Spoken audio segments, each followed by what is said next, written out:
500 motorists and issued more than 65,000 traffic fines since the start of the Easter holidays. The Road Traffic Management Corporation by provincial authorities indicated that 549 motorists have been arrested so far, with 312 of them caught for driving under the influence of alcohol. Joining us now for more on the Gauteng situation is Snr Superintendent of the Johannesburg Metro Police Department, Minaar. A very good evening to you and thank you so much for joining us. As we were both saying, it's been a busy weekend for some of us. So tell us just, what is the picture like in Gauteng? Good evening. Yes, well, for Johannesburg, I can tell you it was lots of hard work since the launch of the Easter safety campaign, and full credit must go to the chief of the Johannesburg Metro Police, David Tembe, who was then gave and outlined the strategy where officers had to have the roadblocks and so roadside checks and deployment on all of the on-ramps and off-ramps to be visible throughout the Easter weekend, which has paid dividends because there has been a big reduction in road fatalities. Okay, so let's start with the number of vehicles reported passing through the N3 between Gauteng and KwaZulu-Natal, as of course the N1 between Gauteng and Limpopo. How many were there and how many roadblocks did you physically have in Johannesburg? Well, look, I can tell you we used the 88-point system whereby there were 88 roadside checks at one time. What that means is that at any one stage, a vehicle not being stopped at one of the checks would be stopped at another. So I think that has helped tremendously. And also just been vigilant and also the instruments that we're using, the new EBAT breathalyzer, which gives a printout, which also facilitates the process of drunken drivers. I think that has also helped tremendously, because now there's no need to take a long, lengthy process for blood samples. So how many people were arrested as a result of that? Look, in Johannesburg, nearly 200 have been arrested just with the EBAT machine. Wow. So that alone has helped tremendously with our efforts and for us to be successful.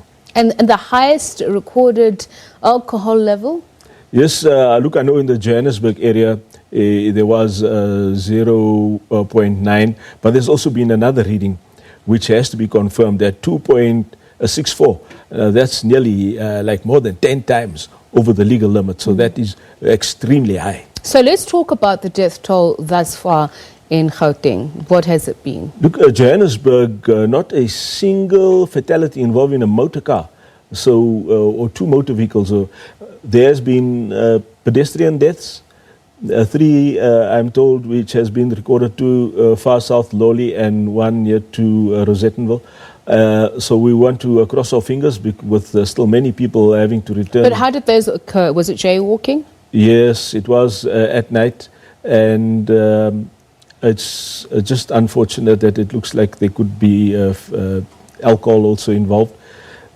So we want to appeal to motorists still making their way back just to be extra vigilant, particularly because the roads are still wet, and increase safe following distance, not to speed, not to take chances and overtake when it's not safe to do so, particularly over solid white lines. So let's talk about speed. The highest recorded speed, I believe, on the N14. Tell us a little bit more about that. Okay, that is out of my area, so I won't be able to elaborate on that. But for those returning, we just want to say that they must stick with the speed limit and not to overtake when it is not safe, and also not to drink and drive.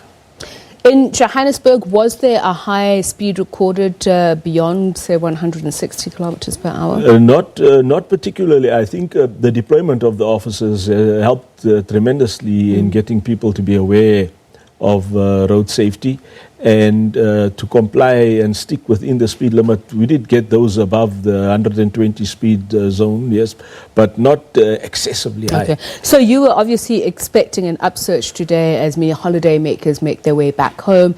Is the busy period officially now over, or are you still expecting some traffic tomorrow and the next couple of days as well? Yes, no, we are expecting traffic still tonight and still some tomorrow.